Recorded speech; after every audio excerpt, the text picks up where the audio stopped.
Assalamualaikum warahmatullahi wabarakatuh. Alhamdulillahi rabbil alamin. Wassalatu wassalamu ala ashrafil mursalin Nabiyyina wa maulana Muhammadin wa ala alihi wa sahbihi ajma'in. Wa ashhadu an la ilaha illallah wahdahu la syarikalah. Wa ashhadu anna Muhammadan abduhu wa rasuluh sallallahu alaihi wa ala alihi wa sahbihi wa sallama tasliman katsira. Thumma amma ba'd. Alhamdulillah, puji syukur kita haturkan kehadirat Allah Azza wa Jal. Kembali kita melanjutkan pelajaran kita membahas buku tafsir salat. Dan insya Allah di kesempatan kali ini kita akan melanjutkan pelajaran tentang takbiratul ihram. Berikutnya kita akan membaca tentang lafaz takbiratul ihram yang benar. Lafaz takbir yang benar menurut jumhur ulama adalah kalimat Allahu Akbar. Kami ulang, lafaz takbir menurut jumhur ulama yang benar adalah kalimat Allahu Akbar. Sementara menurut Hanafiyah boleh diganti dengan lafaz zikir yang lainnya yang mengandung ta'zim, pengagungan kepada Allah Subhanahu wa taala, seperti lafaz subhanallah, alhamdulillah, la ilaha illallah, Allahul Karim, Allahul A'zam, dan lafaz-lafaz yang semisal. Yang intinya adalah lafzul jalalah yang menunjukkan pujian dan keagungan bagi Allah Subhanahu wa taala. Menurut Hanafiyah, kalimat zikir apapun yang mengandung ta'zim, pengagungan kepada Allah, nah ini ada yang kurang ya kalimatnya. Bagi Anda yang punya buku di halaman 55 ada kalimat yang kurang. Di paragraf yang pertama ya. Setelah lanjutan, menurut Hanafiyah, kalimat zikir apapun yang mengandung ta'zim, pengagungan kepada Allah, boleh dijadikan sebagai iftitahus shalah. Boleh dijadikan sebagai kalimat pembuka salat, yaitu kalimat yang mewakili takbiratul ihram. Sehingga tidak harus kalimat Allahu Akbar, tapi bisa kalimat Allahul A'zam, Allahul Karim, Allahur Rahman, Allahur Rahim, dan kalimat-kalimat yang lain. Bahkan termasuk kalimatut thayyibah, Subhanallah, Alhamdulillah, La ilaha illallah. Baik. Namun pendapat Hanafiyah ini adalah pendapat yang lemah, karena tidak kita jumpai adanya riwayat di mana Nabi SAW mengajarkan pembuka ketika sholat selain Allahu Akbar, selain lafaz takbir. Al-Khattabi menjelaskan hadis yang menyebutkan orang yang sholatnya salah, lalu diajari oleh Nabi SAW, "Idza kumta ila sholati fakabbir." Apabila kamu hendak sholat, maka bertakbirlah. Lalu kata Al-Khattabi, sabda beliau sallallahu alaihi wasallam, "Idza qumta ila sholati fakabbir." Apabila kamu hendak salat, bertakbirlah. Kalimat ini merupakan dalil bahwa selain lafaz Allahu Akbar tidak sah digunakan sebagai pembuka salat. Karena jika dibuka dengan lafaz yang lain, berarti perintah untuk bertakbir tidak dilaksanakan. Kalimat fakabbir tidak dilaksanakan. Padahal hadis musyi fi salatihi, hadis tentang orang yang sholatnya salah, merupakan hadis yang dijadikan standar oleh para ulama tentang sholat minimal yang berstatus sah bagi seorang hamba. Kami ulang, bahwa hadis musyi fi salatihi, hadis tentang orang yang sholatnya salah, kemudian diajari oleh Nabi SAW, merupakan hadis yang dijadikan sebagai standar tentang sholat minimal yang dikerjakan seseorang agar sholatnya sah. Dan ketika takbiratul ihram wajib dilafalkan, tidak boleh hanya di hati, sehingga orang yang melakukan takbiratul ihram sementara mulutnya diam saja, tidak mengucapkan apapun, maka takbirnya tidak sah sehingga sholatnya batal. Berbeda dengan pendapat Hanafiyah yang mereka mengatakan bahwa takbiratul ihram itu boleh tidak dilafadzkan. Sehingga orang ketika sholat dalam hatinya yang penting dia punya niat mengerjakan sholat lalu sedekap, maka sholatnya sah menurut sebagian ulama Hanafiyah. Dan ini banyak dibantah oleh para ulama Syafi'iyah, termasuk Imam Syafi'i sendiri.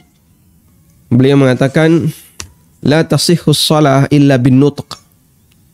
Tidak sah salat kecuali dengan diucapkan. Maksudnya adalah dengan dilafalkan kalimat Allahu Akbar. Ibnu Hubairah rahimahullah mengatakan, wattafaqu ala anna takbiratal ihrami min furudis shalah. Wa kadzalika ittafaqu ala annahu la tasihhus salatu illa binutqin. Ulama sepakat bahwa takbiratul ihram termasuk kewajiban salat. Demikian pula mereka sepakat bahwasanya tidak sah salat kecuali dengan mengucapkan binutqin, dengan mengucapkan lafaz takbiratul ihram. Wa annahu la yakfi fihi mujarradun niyyati bil qalbi min ghairi nutqi bit takbir. Min ghairi nutqin bit takbir. Dan tidak cukup hanya dengan niat dalam hati tanpa mengucapkan lafaz takbir. Sehingga setiap salat harus ada kalimat Allahu Akbar diucapkan secara lisan takbirnya. Tayyib. Dan kata Ibnu Hubairah, ini bagian dari ijma' ulama. Ini bagian dari sepakat ulama. Ulama sepakat bahwa takbiratul ihram harus dilafalkan. Hanya saja untuk imam dilafalkan dengan suara keras, sementara makmum dilafalkan dengan suara pelan. Karena melafalkan itu tidak harus dengan suara yang keras, bisa juga melafalkan dengan suara yang pelan. Yang penting ada gerakan lisan Allahu Akbar. Ada gerakan lisan. Bisa jadi Anda tidak dengar. Ketika Anda sholat berjamaah, samping Anda bertakbir, Anda juga bertakbir, belakang Anda bertakbir, Anda tidak mendengar. Tidak jadi masalah. Yang penting ada kalimat yang terucap. Ketika Nabi SAW sakit, beliau menjadi imam dengan posisi duduk, sementara Abu Bakar As-Siddiq radhiyallahu anhu berada di samping Nabi SAW mengeraskan bacaan beliau. Sehingga Nabi SAW ketika takbiratul ihram mungkin agak pelan, Allahu Akbar. Kemudian Abu Bakar As-Siddiq mengeraskan Allahu Akbar, lalu diikuti oleh sahabat yang berada di belakang. Walhamdulillahirabbil alamin. Baik. Kita coba ulang tentang syarat takbiratul ihram. Pertama, takbiratul ihram harus dengan lafaz Allahu Akbar. Tidak boleh dengan lafaz yang lain. Misalnya dengan lafaz Allahul A'zam, Allahul Karim, Subhanallah, Allahu la ilaha illallah, maka semua ini tidak sah sebagai takbiratul ihram. Yang kedua, dia harus dilisankan. Tidak boleh dalam hati. Sehingga kalau ada orang yang sholat misalnya, dia mingkem ya, mulutnya tutup mulut dia, maka sholatnya tidak sah. Karena dia tidak melafalkan takbiratul ihram. Kemudian yang ketiga, takbiratul ihram harus dilakukan dalam posisi berdiri. Kalau dilakukan dalam posisi duduk atau dilakukan dalam posisi condong menuju ruku, maka takbiratul ihramnya tidak sah sebagaimana yang sudah pernah kita bahas ya sebelumnya. Nah, kemudian lafadznya harus benar dan tidak boleh ada takbiratul ihram yang secara kalimat salah. Misalnya barnya dipanjangkan. Insya Allah nanti kita akan baca itu. Selanjutnya kita akan memahami makna dan hikmah kalimat takbiratul ihram. kalimat Allahu Akbar artinya Allah Maha Besar. Dialah zat yang Maha Besar.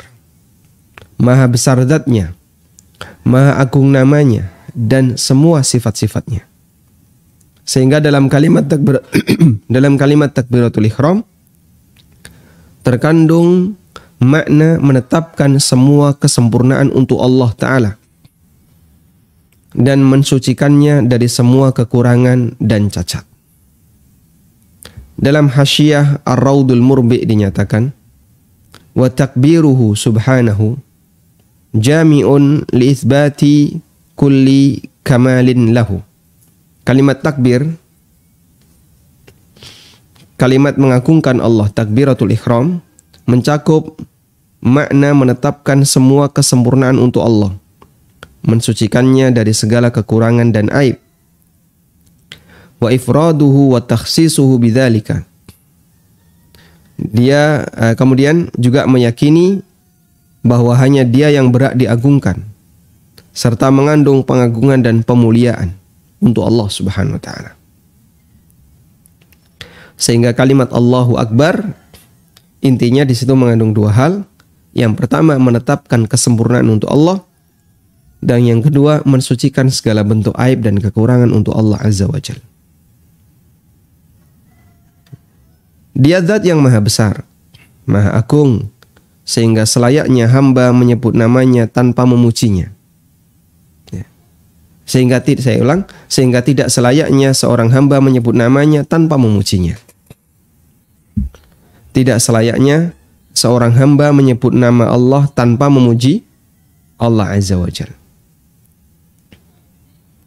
Dan itu kritikan Syekhul Islam kepada sebagian orang sufi yang mereka ketika berzikir mereka mengucapkan huwa, huwa, huwa, Allah, Allah, Allah. Bahkan disingkat ya. Allah, Allah, Allah diganti dengan huwa, huwa, huwa. Artinya dia, dia, dia. Kemudian huwa, huwa ini diganti dengan yang lebih ringkas hu, hu, hu, hu. Nah, dalam zikir-zikirnya sebagian orang sufi. Lalu kata Syekhul Islam, menyebut nama Allah tanpa pujian, Allah saja, Allah, Allah, Allah, Allah. Di situ tidak mengandung pujian dan tidak mengandung celaan. Sama misalnya ada orang yang nyebut nama saya ya, Aminur Bais, Aminur Bais, Aminur Bais. Nah, ini maksudnya apa? Menyebut nama saja. Ya. Paijo, Paijo, Paijo, Paijo. Lain kalau ada lanjutannya ya. Misalnya Paijo pinter. Paijo apalagi misalnya. Paijo baik hati. Paijo suka menabung misalnya. Nah, kalau kalimat seperti itu ada unsur apa? Pujian. Tapi kalau cuma disebut namanya Paijo, Paijo, Paijo, nah ini tidak ada unsur pujian, juga tidak ada unsur celaan. Ya. Misalnya Paijo jahat. Nah, itu ada unsur celaan. Atau Paijo baik hati, ada unsur pujian. Ketika orang mengucapkan Allah, Allah, Allah, ini tidak lengkap. Tidak selayaknya seorang hamba menyebut nama Allah tanpa memujinya. Sehingga iringi dengan pujian. Allahul Karim, Allahu Akbar, Allahur Rahman, Allah apalagi misalnya. Allahu Al-Jalal wal Ikram, Dzul Jalali wal Ikram, Allahu Jalla Jalaluhu, Allah Subhanahu wa Ta'ala, Allahu Ta'ala, dan seterusnya. Hikmah mengapa kita diperintahkan untuk membaca takbir ketika mengawali salat adalah agar orang yang salat merenungkan keagungan Allah, Dat yang saat itu dia sedang menghadap kepadanya. Sehingga hamba akan lebih khudu, lebih tunduk di hadapannya. Dia terlalu mulia sehingga tidak selayaknya hamba mengalihkan perhatian kepada yang lainnya. Maka hamba ketika sadar, aku sedang menghadap Zat yang maha agung, maha besar, zat yang sempurna kemuliaannya. Maka sang hamba akan fokus menghadap dan dia nggak berani noleh, termasuk juga batinnya tidak berani lari kemana-mana. Dia maha besar dibandingkan segala sesuatu, sehingga tidak selayaknya sang hamba mengingat-ingat yang lain selain Allah Subhanahu wa taala.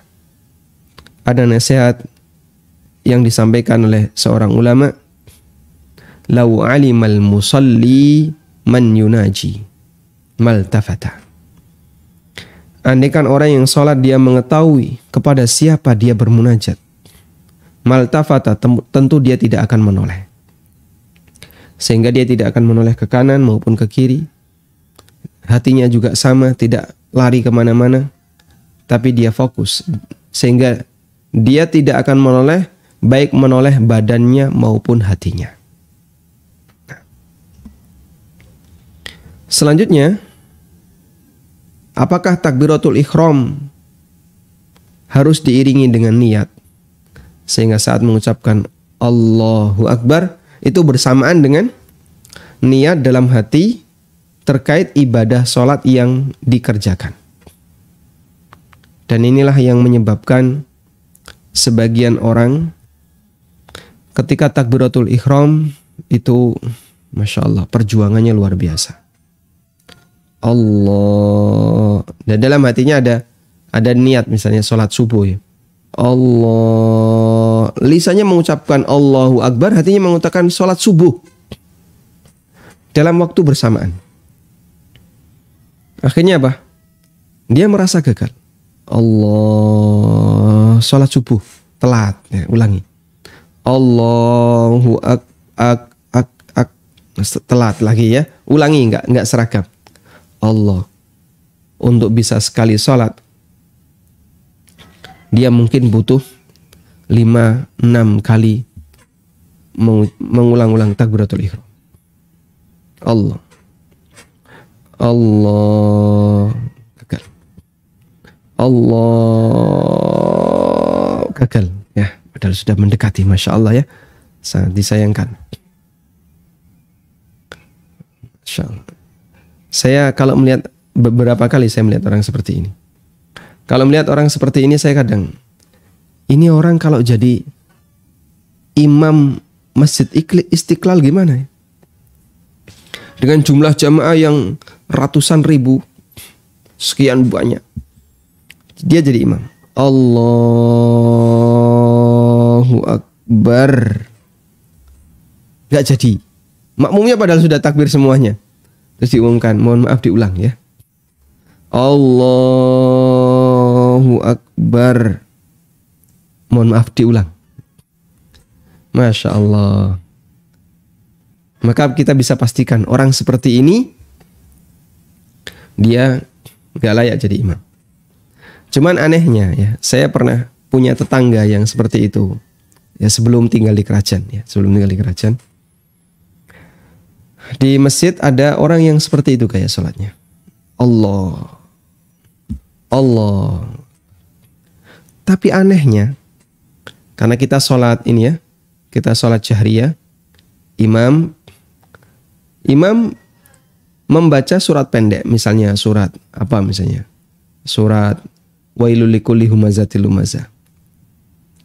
Begitu mendekati mau akhir, dia datang masbuk tapi tidak sampai ketinggalan 1 rakaat. Kalau dia mulai dari awal, mulai dari imam Fatihah sehingga qomat dia sudah ada di situ, gabung dengan yang lain, dia itu takbirnya susah. Sampai imam hampir selesai amin, dia baru berhasil. Sehingga kita para makmum sudah berada di dalam sholat, dia mau masuk susah. Tapi anehnya waktu dia masbuk, imam sudah mau ruku. Dia Allahu Akbar sekali bisa. Masya Allah. Akhirnya saya jadi curiga, ini kamu kok cepat sekali. Kalau mau ngejar biar nggak ketinggalan 1 rakaat, dia cepat. Tapi giliran imamnya baca Fatihah, dia bolak-balik susah. Ada juga yang jadi imam, jadi biasanya dia jadi makmum. ketika dia jadi imam, lancar. Allahu Akbar. Duh, bisa lancar sekali dia. Makanya saya jadi curiga ini. Sebabnya apa kalau yang seperti ini biasa dia nggak lancar, yang kayak gini dia bisa lancar. Nah itu salah satunya adalah karena ada anggapan tadi, menggabungkan dua hal ini antara kalimat takbir dengan niat dalam waktu bersamaan. Sehingga karena anggapan inilah banyak orang yang ditimpa penyakit was-was ketika takbir, maka dia takbirnya berulang-ulang. Al-Kasani mengatakan, inna taqdiman niyah ala tahrim jaizun indana. Idza lam yujad bainahuma amalun yaqta'u ahaduhuma 'anil akhar. Boleh mendahulukan niat daripada takbiratul ihram. Maksudnya mendahulukan niat sebelum takbiratul ihram. Ada ganti ya kata daripada dengan sebelum. Di halaman 57. Boleh mendahulukan niat sebelum takbiratul ihram. Menurut mazhab kami Hanafiyah. Jika tidak ada kegiatan apapun yang menyelai antara niat dengan takbiratul ihram. Sehingga kalau Anda berniat untuk sholat duhur, dalam hati niat itu ada. Lalu setelah itu takbiratul ihram, hukumnya sah. Ibnu Qudamah mengatakan, qala ashabuna, para ulama mazhab kami yaitu Hambali mengatakan, yajuzu taqdimun niyati ala takbir bizamanil yasir. Boleh mendahulukan niat sebelum takbiratul ihram selama jedanya tidak lama. Dan di sini ada dua tokoh yang saya sebutkan biografi singkatnya. Al-Kasani, Alauddin Abu Bakar bin Mas'ud bin Ahmad Al-Kasani. Kasan adalah nama daerah di daerah Tenggara Uzbekistan. Salah satu ulama besar mazhab Hanafiyah, Al-Kasani. Kitab beliau Bada'i'us Shana'i banyak dijadikan rujukan dalam mazhab Hanafiyah. Ibnu Qudamah Al-Maqdisi. Kalau Al-Kasani wafat tahun 587 Hijriah. Ibnu Qudamah wafat tahun 620 Hijriah. Abu Muhammad Abdullah bin Ahmad bin Qudamah dilahirkan di Nablus, Palestina. Beliau salah satu ulama mazhab Hambali, memiliki banyak karya, di antara yang terkenal adalah Al-Mughni.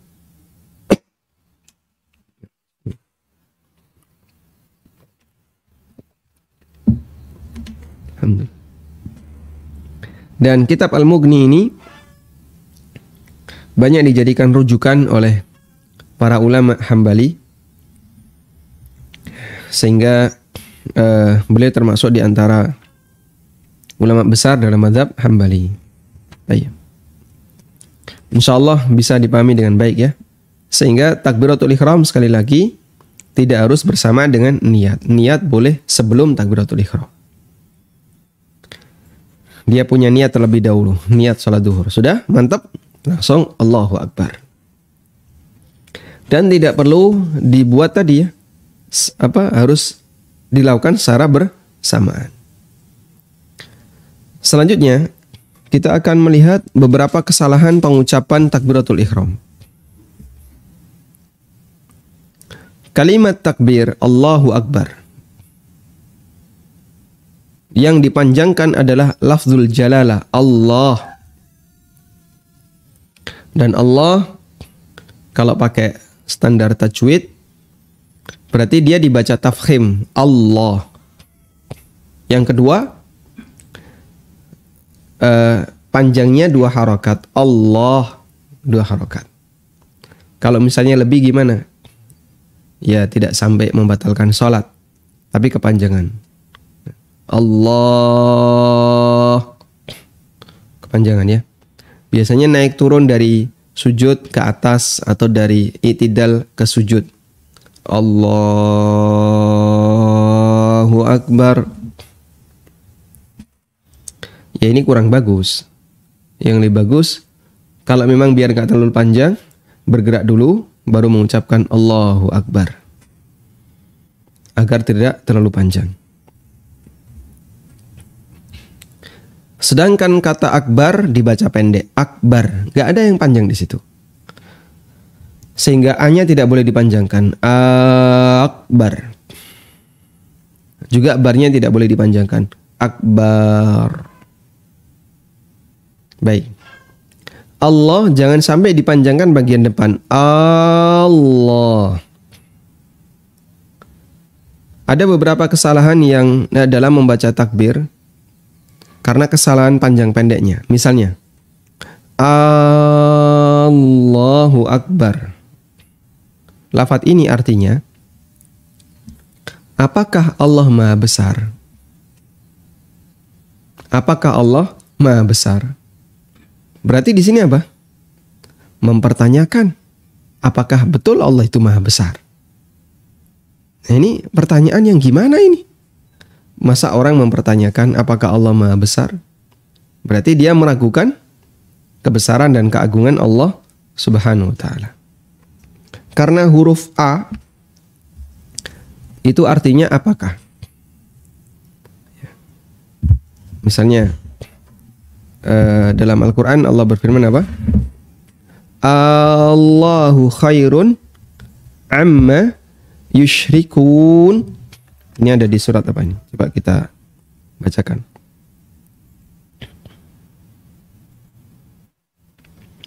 Khairun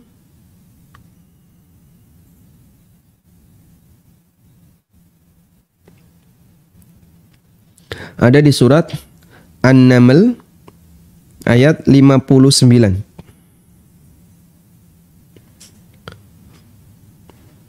Qulil hamdulillah wa salamun ala ibadihi alladhina istafa Allahu khairun. Surat An-Naml ayat 59. Allahu khairun amma yushrikun. Ya. Tulisannya gimana? Allahu khairun amma yushrikun. Ya. Kita tulis ya.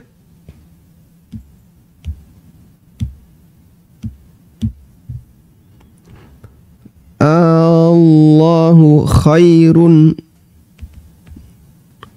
amma yushrikun.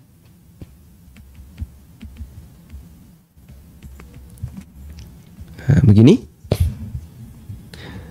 Apakah Allah lebih baik ataukah berhala-berhala yang mereka jadikan sebagai sekutu Allah? Apakah Allah yang lebih baik ataukah berhala-berhala yang mereka sekutukan? Ya. Ini ada di surat An-Naml ayat 59. Sehingga lafaz ini artinya adalah apakah Allah. Maka kalau ini dilanjutkan dengan takbir, Allahu Akbar, Allahu Akbar. Nah, maka jadinya apa? Apakah Allah Maha Besar? Tanda tanya ini. Maha suci Allah dari kalimat seperti ini. Berarti dia meragukan kebesaran dan keagungan Allah Subhanahu wa taala. Dia meragukan kebesaran dan keagungan Allah. Dan itu adalah keraguan yang bisa menyebabkan pelakunya keluar dari Islam. Yang kedua, lafaz akbar dibaca panjang. Ini juga maknanya sama. Allahu Akbar. Gimana? Allahu Akbar. Ini artinya apakah Allah Maha Besar? Sehingga nanti yang huruf hamzah istifhamnya itu ditaruh di akbar. Allahu Akbar, atau gini ya, mungkin yang lebih tepat. Allahu Akbar. Ini dipanjangkan. Dan sama artinya dengan atas. Apakah Allah Maha Besar? Allah apakah Maha Besar? Ini juga meragukan kebesaran Allah Subhanahu wa taala. Tayyib. Kemudian kesalahan yang ketiga adalah barnya dipanjangkan. Allahu Akbar. Itu yang betul, barnya dipanjangkan. Allahu Akbar. Dan akbar artinya beduk. Sehingga kalau orang mengucapkan Allahu Akbar, artinya Allah beduk. Subhanallah amma yaqulun. Sehingga kalau kita tuliskan ya,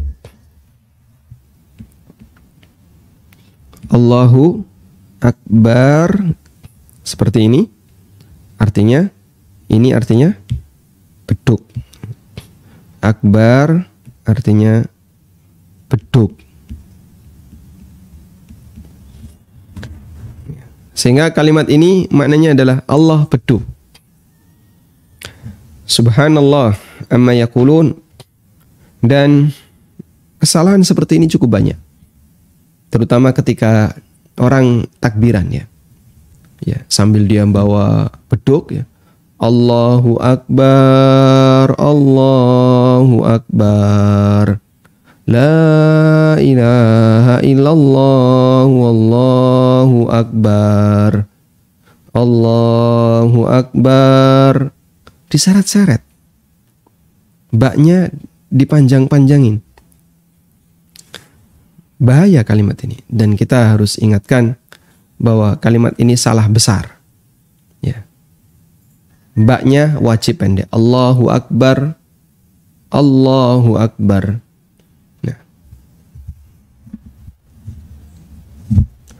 Maha suci Allah dari kalimat seperti ini. Kesalahan-kesalahan dalam membaca lafaz takbir menyebabkan kesalahan arti. Dan semua arti yang salah di atas merupakan kalimat kekufuran. Orang mempertanyakan apakah Allah Maha Besar? Berarti dia meragukan sifat kebesaran Allah Subhanahu wa taala. Waliyadzubillah, semoga kita tidak terjerumus ke dalamnya. Dan jangan sampai ketika kita membaca takbir, tiba-tiba baknya dipanjangkan. Kadang orang kaget misalnya. Allahu Akbar, dibaca Allahu Akbar. Nah itu tidak boleh ya. Baknya harus pendek. Walhamdulillahirabbil alamin. Baik, semoga kita bisa memperhatikan takbiratul ihram kita dengan benar. Sehingga jangan sampai takbiratul ihram kita statusnya takbiratul ihram yang batal. Demikian sebagai muqaddimah.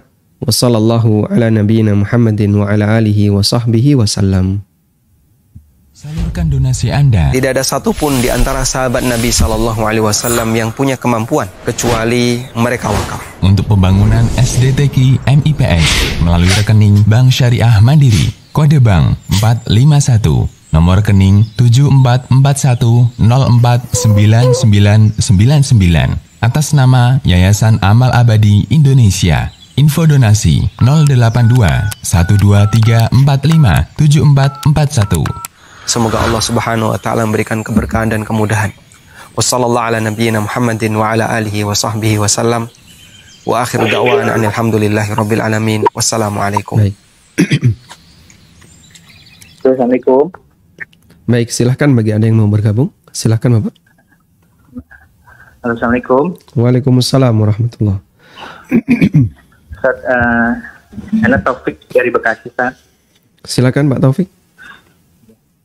Ana ada transaksi jual beli, Ustaz.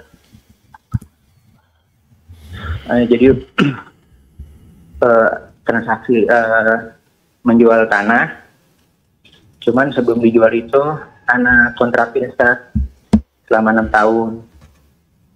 Nah di tahun kedua Ana jual kepada orang yang sama dengan syarat dicicil selama 2 tahun setengah. Nah setelah 2 tahun setengah pembeli belum bisa juga melunasi. Kemudian dia menawarkan opsi untuk memberikan ganti rugi per tahun 2%. Per tahun? Yang saya tanyakan, Ustaz,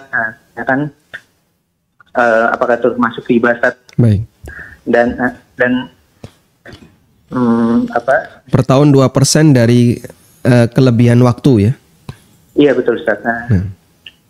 Nah terus Ana juga nggak nyangka, Ustaz, ternyata dia menghitung kontrakan itu tetap berjalan Ustaz, sampai transaksi lunas Ustaz.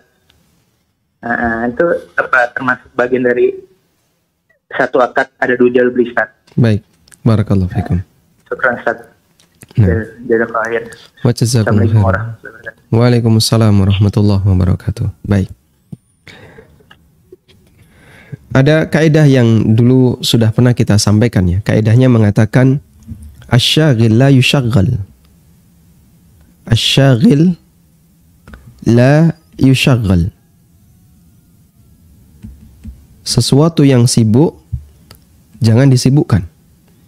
Sesuatu yang sudah sibuk la yusyagghal, maka dia tidak disibukkan dengan yang lain. Ini salah satu kaidah.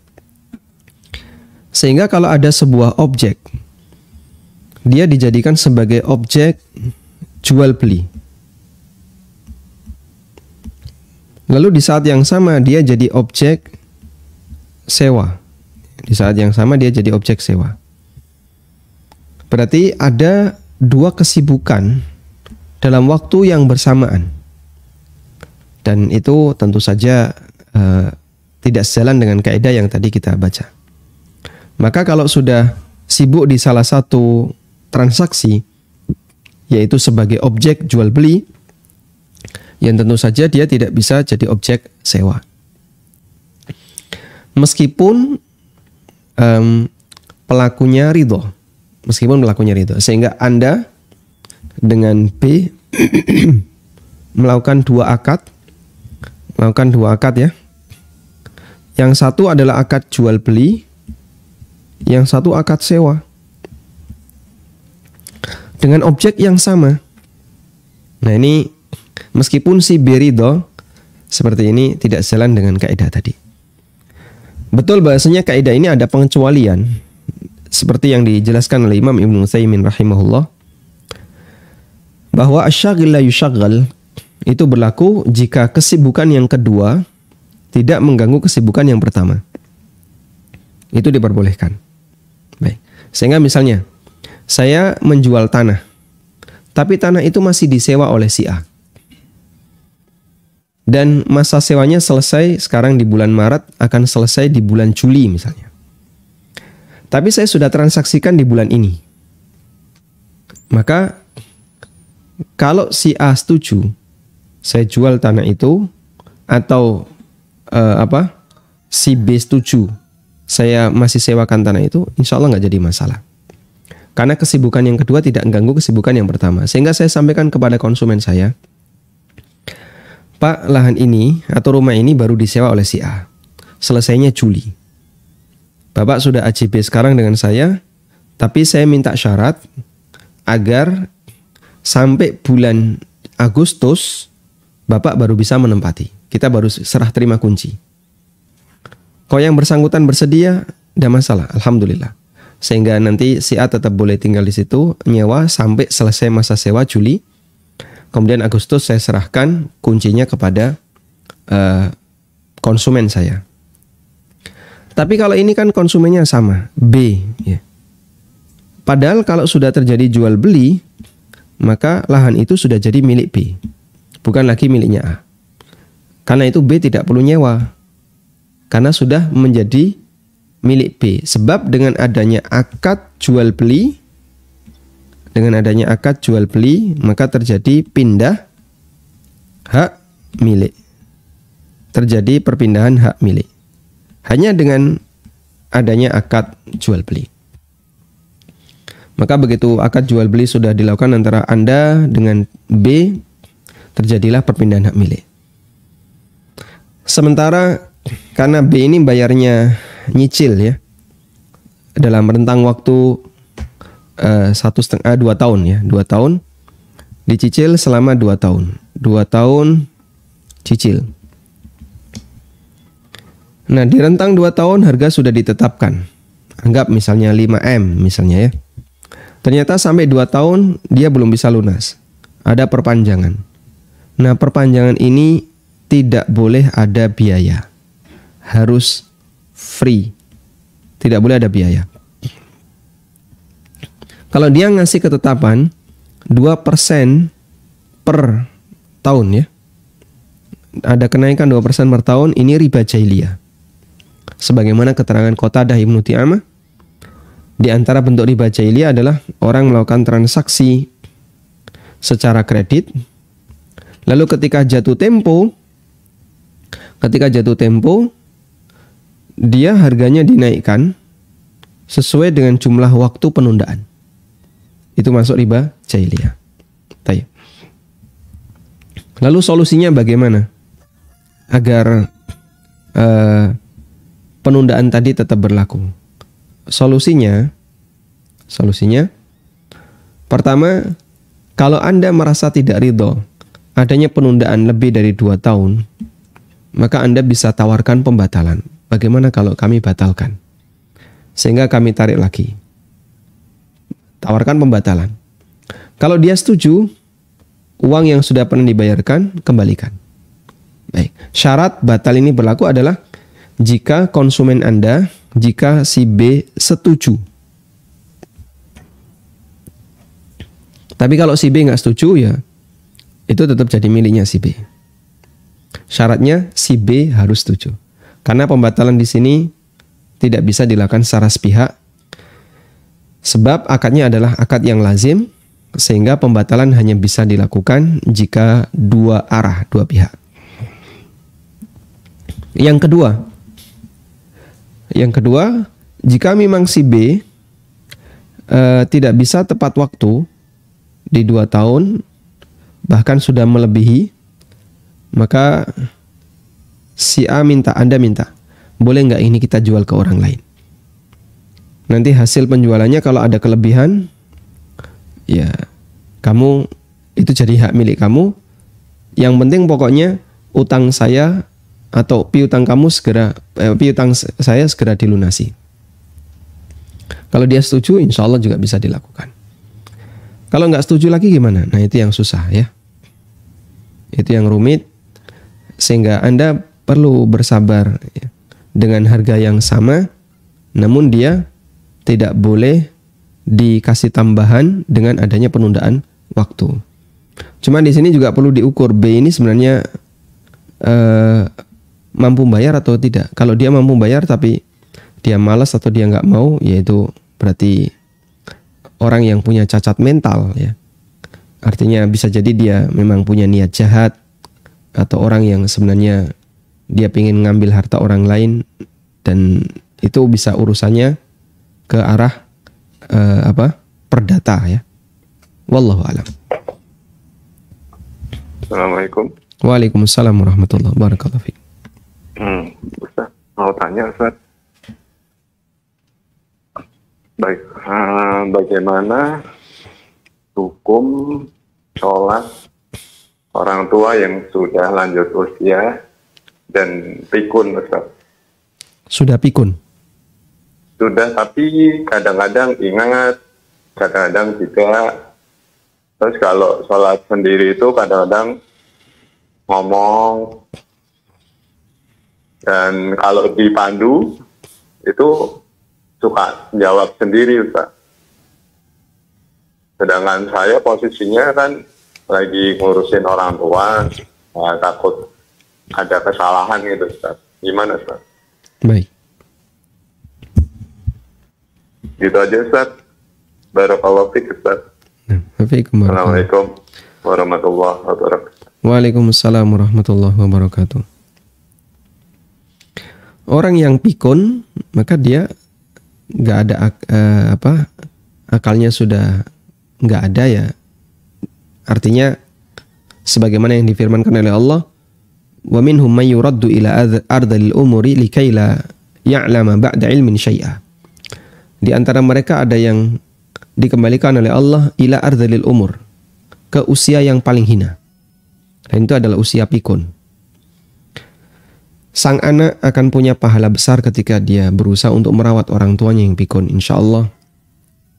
Namun orang tua yang seperti ini, karena akalnya sudah hilang, dia tidak lagi wajib menjalankan ibadah.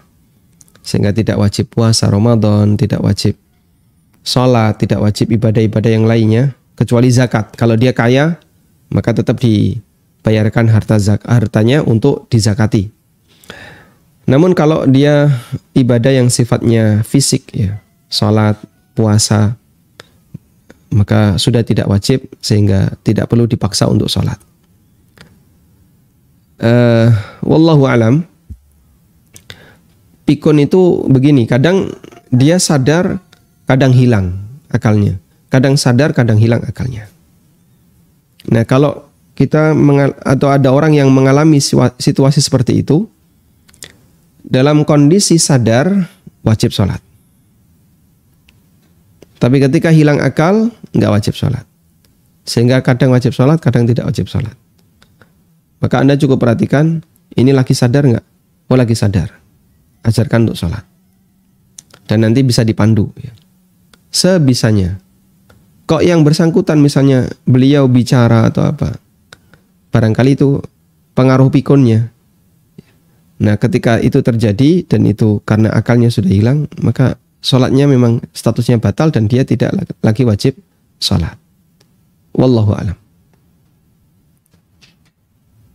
Assalamualaikum. Waalaikumsalam. Apakah boleh kita memarahi istri yang susah sekali dibangunkan untuk sholat subuh?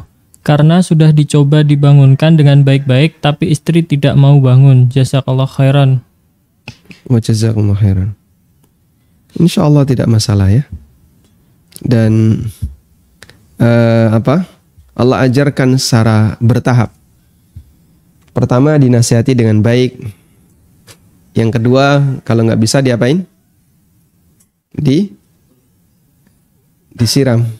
Disiram ya, disiram. Jadi silahkan diperciki dengan air mukanya. Nabi SAW pernah mengatakan, rahimallahu rajulan. Semoga Allah merahmati seorang lelaki.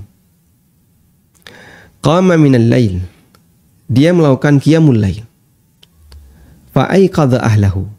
Setelah itu dia bangunkan istrinya. Fa'in abad nadakha fi wajhihal ma. Kalau istrinya nggak mau bangun untuk qiyamul lail, mukanya diperciki dengan air. Ayo, tangi. Bangun. Wa rahimallahu imra'atan. Dan Allah merahmati seorang wanita. Qamat minal lail. Dia melakukan qiyamul lail.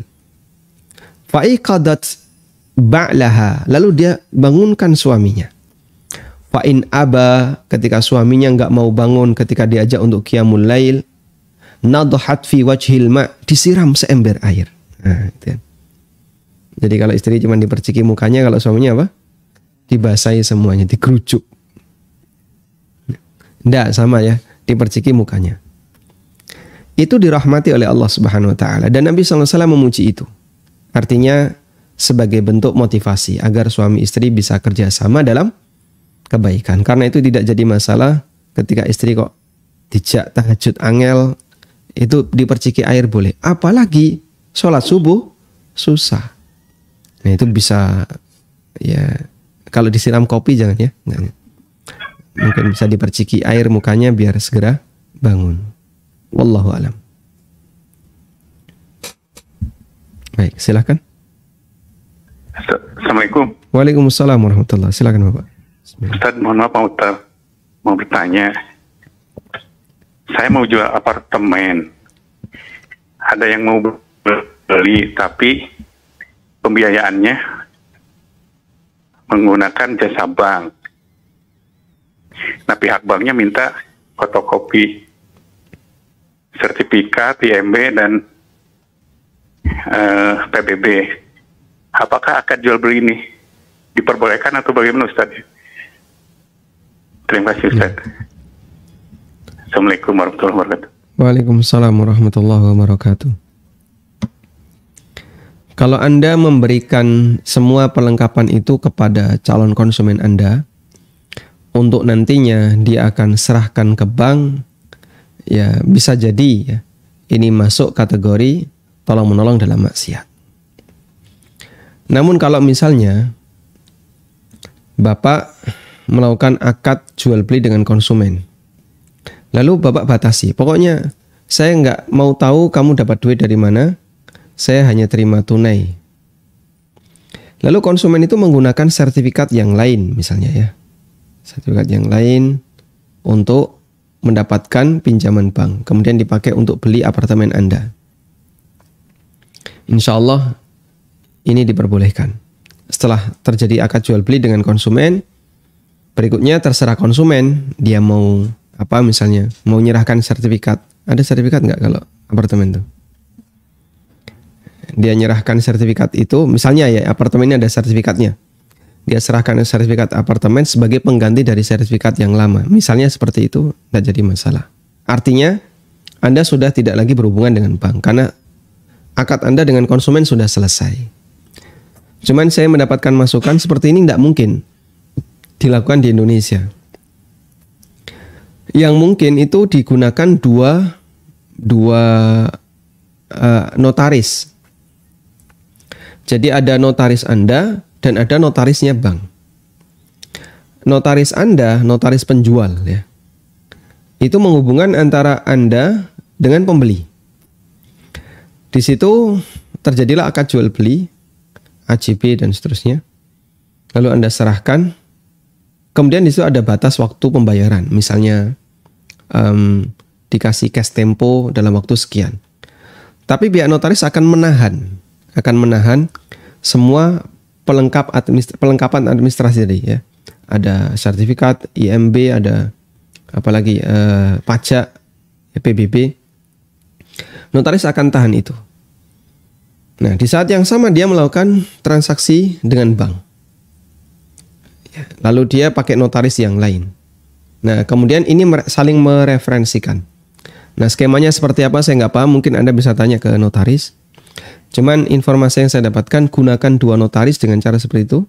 Anda putus di notaris ini dan nanti tidak lagi berhubungan dengan notaris yang kedua. Wallahu a'lam.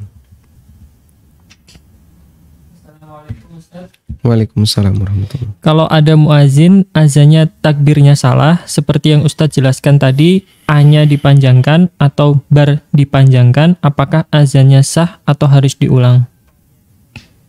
Kalau mengucapkan kalimat yang salah dan salahnya itu sampai mengubah makna, maka itu statusnya batal ya. Dan ketika ada satu kalimat yang batal dalam adzan, berarti ada satu teks adzan yang hilang. Jika teks adzan yang hilang itu adalah teks adzan yang utama, maka adzannya batal. Tapi kalau dia bukan teks adzan yang utama, dalam arti dia adalah teks adzan tambahan, seperti as-salatu khairum minan naum. Ini teks adzan tambahan. Artinya ada dan tidak adanya tidak mempengaruhi keabsahan adzan.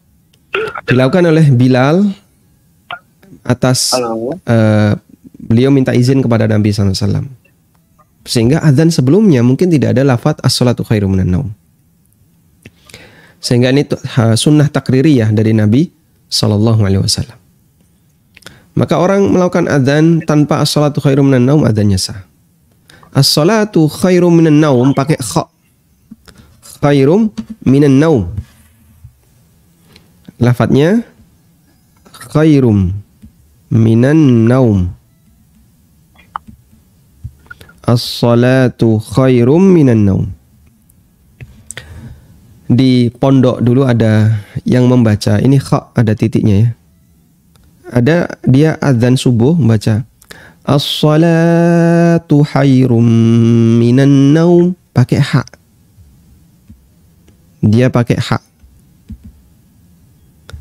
Ha kalau dibaca ha artinya bingung. Kalau ini artinya lebih baik. Kalau dibaca pakai ha, as-salatu khairum minan naum. Salat lebih membingungkan dibandingkan tidur. La haula wala quwata illa billah. Sehingga salah baca ha jadi ha sudah beda arti. Maka ketika salah seperti ini adanya batal tidak? Insya Allah tidak. Karena ini sendiri bukan termasuk lafaz utama adzan. Tapi kalau Allahu Akbar lafaz utama adzan, jika itu batal ya adzannya batal. Sehingga harus diulang. Dan yang lebih penting adalah diingatkan. Karena kalimat ini kalimat yang berbahaya. Meskipun dia tidak kita nyatakan keluar dari Islam. Cuman mohon muadzin segera diingatkan, tidak boleh mengucapkan kalimat seperti ini, dan Bapak perlu paham ini kalimat berbahaya. Wallahu a'lam.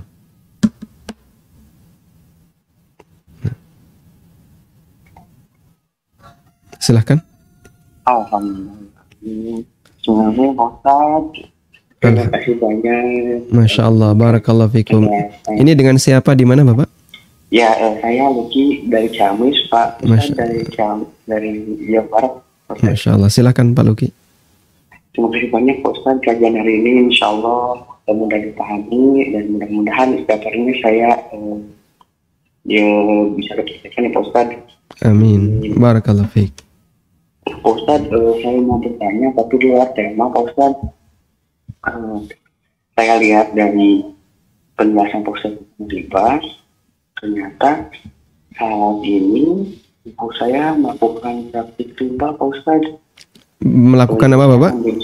Praktik riba. Praktek riba, ya. Gimana bentuknya Pak? Jadi ibu saya memberikan pinjaman, tapi ada bunganya Pak Ustaz. Ya. Ya, saya mau bertanya Pak Ustaz, bagaimana sifat saya sebagai seorang anak, apakah saya harus menjaga jarak antara ibu saya atau gimana Pak Ustaz ya? Soalnya saya bingung dan berdoa mudah-mudahan harta yang saya makan itu mudah-mudahan dari pokok harta ibu saya gitu Pak Ustaz. Anda tinggal bersama ibu atau? Sekarang saya sudah berumah tangga Pak Ustaz, tapi saat saya mau pulang takut gimana gitu Pak Ustaz. Baik. Terus yang kedua, maaf Pak Ustaz, apakah barang yang saya beli sebelumnya dari hati ibu saya statusnya bagaimana itu ya Pak Ustaz ya? Bapak dapat duit dari ibu? Iya, dari ibu untuk membeli barang gitu Pak Ustaz. Ibu punya pendapatan yang lain selain? Ada, jadi PNS Pak Ustaz, alhamdulillah. Iya.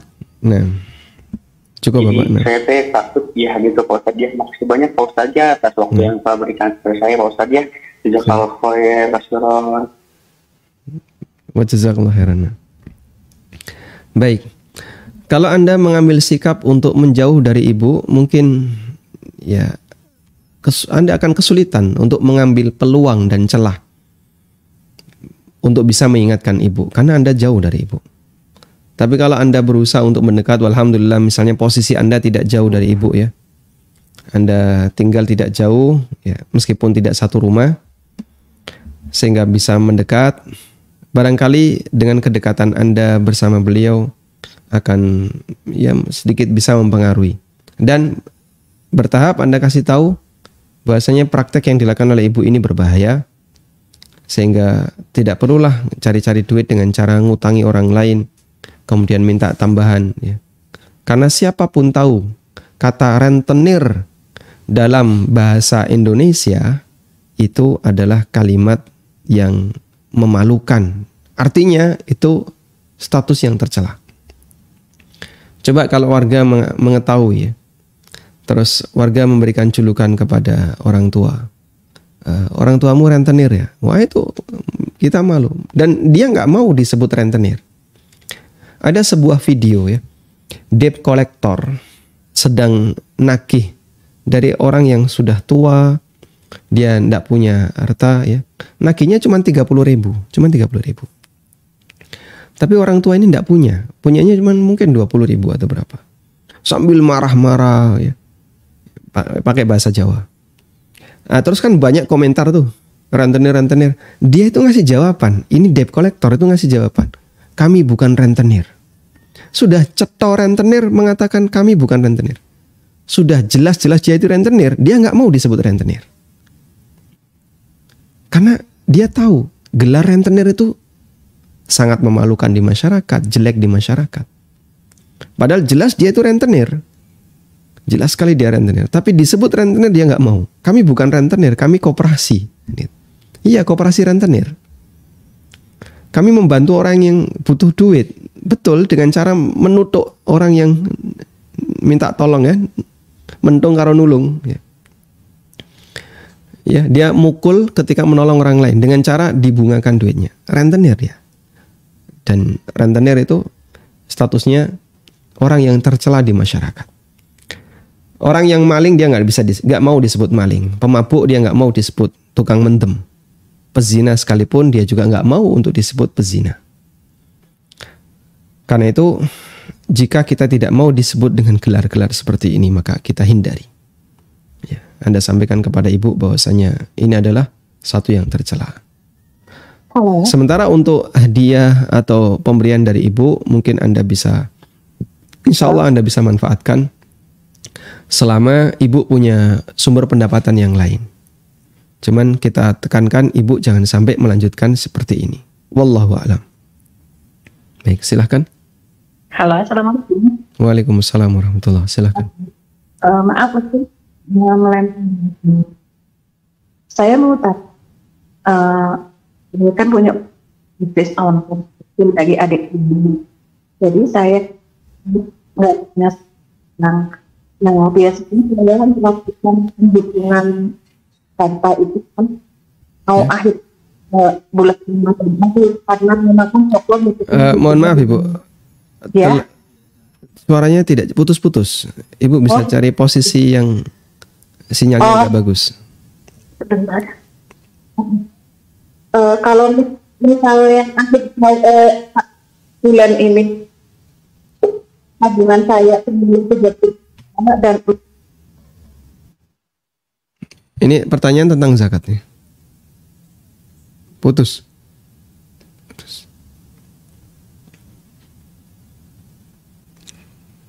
Baik. Baik, silahkan. Ya Ustadz, lebih jelas suaranya. Baik, lebih jelas, silakan. Oke, kalau akhir tahun ini uang tabungan saya 30 juta dan ini 10 itu perlu zakat. Uang tabungan, saya ulang ya, uang tabungan akhir tahun 30 juta. 30 juta. 30 juta. Dan emas 10 gram. Emas 10 gram. Baik, terus apa lagi? Ada yang kedua lagi Ustaz. Misalkan saya punya emas ya, ada saudara minjem uang ke saya. Tapi yang akhir nggak jelas ini. Oh, yang jelas. 30 juta emas 10 gram. Iya. Itu yang saya tangkap. Iya. Pertanyaannya. Dan kalau ada saudara yang mau minjem uang ke saya kasih, tapi dengan hitungan itu gimana? Boleh nggak? Baik. Sudah cukup. Baik. Iya.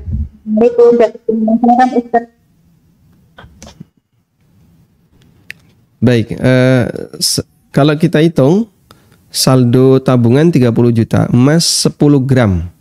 10 gram itu kalau sekarang dirupiahkan kurang lebih 8 juta dengan emas fine gold. Berarti persentase 99,9 ya, yang 24, hampir 24 karat. Berarti totalnya ya nggak sampai 40 juta. Jadi saldo tabungan dia masih di bawah 40 juta. 40 juta ini di bawah nisab. Dia di bawah nisab. Karena di bawah nisab maka tidak wajib dizakati. Sehingga ibu tidak wajib mengeluarkan zakat meskipun sudah lebih dari 1 haul misalnya, karena harta ibu di bawah nisab. Jika yang ibu miliki hanya ini ya, tapi kalau ibu punya barang dagangan atau simpanan yang lain nanti bisa digabung. Tapi kalau nggak ada barang dagangan, ibu yang punya hanya ini, maka pada asalnya tidak wajib untuk dizakati. Selanjutnya yang kedua, ibu memberikan utang tapi dengan konversi emas. Kalau yang diserahkan uang, maka kembali uang. Sehingga utang itu dikembalikan sesuai dengan apa yang diterima. Memberikan utang dalam bentuk A, kembalikan dalam bentuk A. Kalau di sini kita ganti uang, berarti di sini juga harus uang. Di sini emas, maka ini juga emas. Sehingga Anda kalau ingin mendapatkan pengembalian dalam bentuk emas, maka utangi dia dalam bentuk emas. Dan misalnya Anda bisa belikan emas batangan ya, yang secara nilai lebih bertahan. Kalau perhiasan kan cenderung turunnya lebih kuat dibandingkan batangan. Maka Anda bisa berikan emas batangan dan nanti Anda bisa minta emas batangan. Baik. Tidak boleh uang minta emas. Ya. Dan tentu saja nanti di sini ada kelebihan. Atau uang tapi pakai kurs emas. Pakai kurs emas ini juga nggak boleh karena nanti jadi ada kelebihan. Jadi intinya gunakan ini utang emas, bayar emas, utang uang, bayar uang. Wallahu ta'ala alam, demikian yang bisa kita bahas, semoga bermanfaat. Wassallallahu ala nabiyyina Muhammadin wa ala alihi wa sahbihi wa sallam wa akhiru da'wana anil hamdulillahi rabbil alamin. Subhanakallahumma wa bihamdika asyhadu an la ilaha illa anta astaghfiruka wa atubu ilaik. Wassalamualaikum warahmatullahi wabarakatuh.